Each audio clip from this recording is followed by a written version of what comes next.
Do you think the difference between 32-bit and 32-bit float is confusing? Were you even aware that there's a huge difference between the two?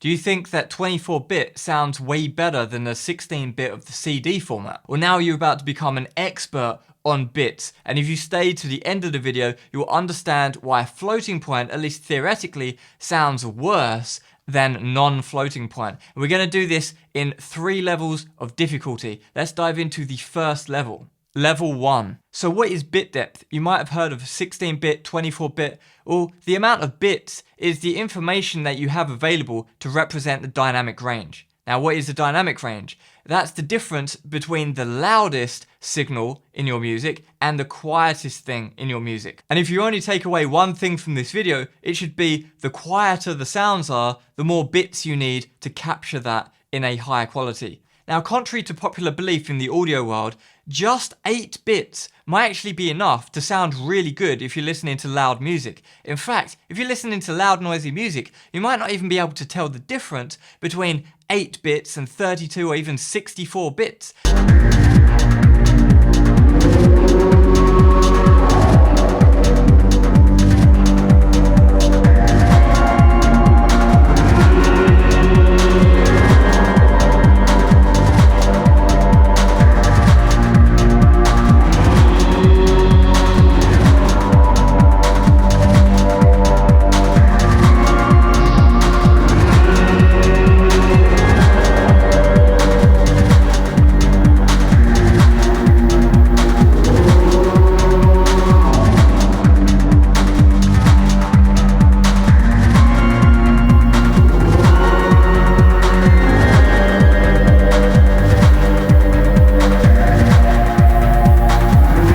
The second you start turning the music down and you're listening to something a lot quieter with more dynamic range, let's say an orchestral recording or something like that, you immediately hear that 8-bit just isn't going to cut it.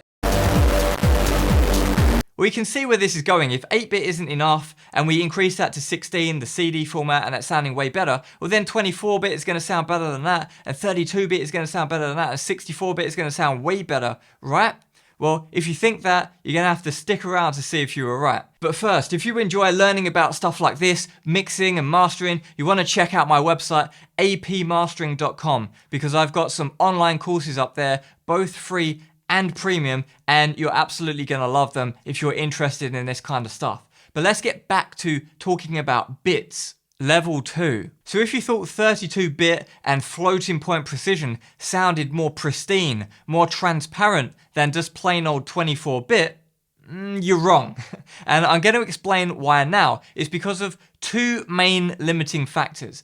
The first limiting factor is the human ear itself. So the human ear has a dynamic range of about 120 dB to 140, and that's really stretching it. 140, that's just pain.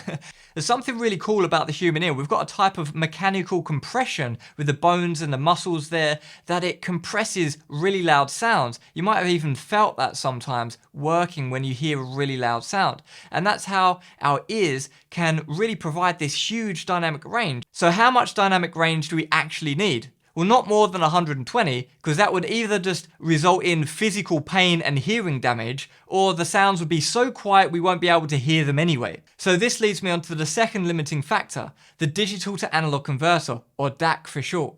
Manufacturers of DACs buy chips from semiconductor manufacturers, and all of these chips are rated at 110, 120 dB. In fact, the one with the best signal to noise ratio I've ever found is 132 dB. So despite the best efforts of their marketing departments, they're not actually going to be manufacturing equipment which has a better signal to noise ratio than the chips which they're using in their equipment. That's just impossible. So I've gone ahead and drawn up this table, and this is really conservative because, as I've already mentioned, even 16-bit when correctly dithered has no problem producing sounds 120 dB below 0 dB full scale. So we can see here that 132 dB is actually less than 22-bit. Level 3. So Dan Lavery, founder of Lavery Engineering, who makes some of the best converters in the world used in mastering studios all around the world, he wrote some papers on this exact topic, and he found that correctly dithered 16-bit audio could produce low distortion sine waves well in excess of 100 dB quieter than 0 dB full scale. And that's below the noise floor of the dither at 16-bit. But it didn't matter because you could still hear that tone below the noise floor. And when you're not turning it up so you're hearing the noise floor louder, when you're actually listening on a reasonable level, it's actually borderline exceeding the capabilities of the human ear already at 16-bit when it's correctly dithered on high quality equipment.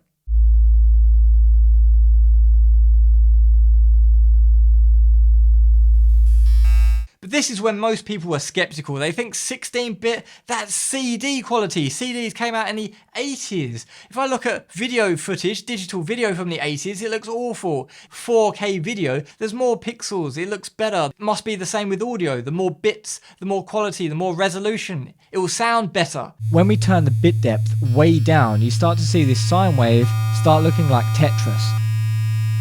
But despite the fact that this extreme bit depth of 3-bit, it already sounds terrible, when we turn the volume down, it gets even worse because it has basically nothing to work with. Having 16-bit or 32-bit or 64-bit is not improving the sound quality or the audio quality that you can actually hear when it's loud. It's all just about the dynamic range because the quiet signals seem to disproportionately suffer versus the loud signals when we have a smaller bit depth. So it seems that the louder signals are privileged over the quieter signals in terms of digital audio. So some of the more savvy of you watching this are probably thinking, well, if the loud sounds sound fine, but the quiet sounds suffer, why can't we just take the resolution there and just shift it down? Like have some sort of slider so that we can slide between quiet sounds and loud sounds. So when it goes quiet, we can slide down and have the same resolution, but just make it quieter, like turn it up and down like a volume knob or something like this. Well, there you go. That's what floating point is. So we put aside a few of our bits to calculate what is called an exponent. So we can shift the resolution up and down. So quieter stuff, it can be shifted down, louder stuff, it can be shifted up. And then we use the rest of our bits in the normal way to actually get the numbers. But the way that we do this in 32-bit floating point is we use 8 of the bits. And actually we use one of the bits, whether we're using fixed or floating, we use one of the bits as the sign, whether it's plus or minus. So the actual numbers part, like the resolution bit, is just the same as normal regular 24-bit. But because now we've got this magnitude thing going on, we can actually do some cool things. Like we can exceed 0 dB full scale. We can actually clip. We can go over clipping and go into the red. We can go extremely into the red, ridiculously into the red. And then after we've bounced it, we just turn it down again and we get it back. We haven't destroyed any of the data. It's not distorted. There's no distortion at all. We just turn it back down. It's like it never clipped in the first place. It's like a magic trick.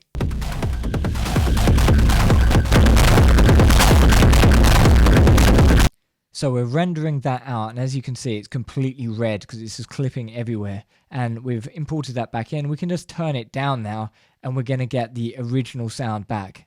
But now, although that's fun the first time you do it, it's a bit of a gimmick. You don't really need to do that. I don't really see a use case for that. So if we don't care about this gimmick where we can exceed 0 dB full scale and then turn it down later, and if we're not going to intentionally produce music which is so quiet then no one can actually hear it anyway, then it doesn't make any sense to have this huge dynamic range from the 32-bit floating point. And then if we just chose regular 32-bit fixed precision, we've got a much finer granularity. That wins every time. So in this spreadsheet, I'm calculating if we want to see the amount of discrete values between 0.999999 and 1. If we have 31-bit, we have 2,147 different levels. But if we look at 23-bit, we only have 8.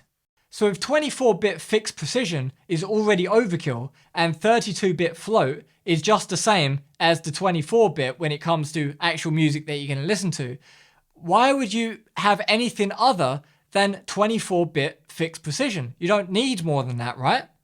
Well, no, you don't. That's why 24-bit is still the studio gold standard. The only exception to this is if you take something really, really quiet and then turn it up really, really loud and then turn it back down really, really quiet again and then turn it up really, really loud.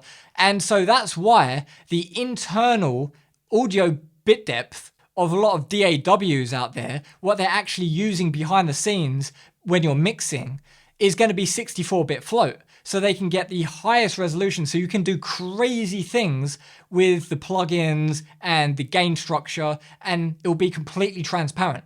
But any quality gains you think you're going to get by upgrading your bit depth is going to be absolutely dwarfed by the quality gains that you'll get from upgrading your mixing skills. So head over to my website, apmastering.com, where you can check out my online courses and take your skills to the next level. If you got this far, go ahead and give the video a thumbs up. Thanks for watching.